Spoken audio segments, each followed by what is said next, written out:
قول فيها وجدي شيء في ذمة الله في وجدان النغمة.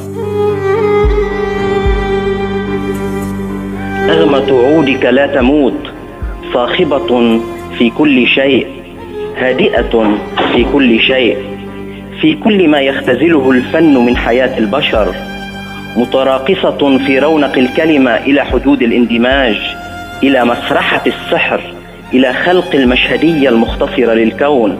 نغمتك امرأة ملونة بالحب، معصورة من عنب النقاء، تغني الشواطئ والجبال والوديان وكل ما يختلج فيه طيب لبنان. نغمتك امرأة تتحدى العمر، فارسها رجل ولا كل الرجال، فارسها ابن جبل، جبل من أرز الوجدان، وجد من عصر الذهب. نغمتك يا صديق انسجام، عشق محلل بين طهر يدك والوتر، بين نسائم صوتك وجميلات الصور. نغمتك يا وجدي هي أنت، قسما على شرفتك تناجي الله نبع الحب والحق والجمال، تهديه حسن الخاتمة موسيقى أسميتها بعشق وفرح، شمس وقمر.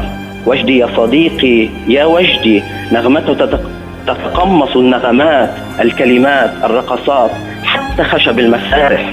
نغمتك لا تموت، كنفسك الثائرة، كعنفوانك القاهر للاستسلام، كتحديك لكل مشقة في سبيل الحق والحب والسلام. هناك على مفرق الصدفة في قصيدة عود امرأة المحتفلة بموسيقاك التقينا واحتفلنا، وبغفلة من كل شيء جميل فيك تركت لنا عودك وأحلامك وأوراقك المنتظرة، ورحلت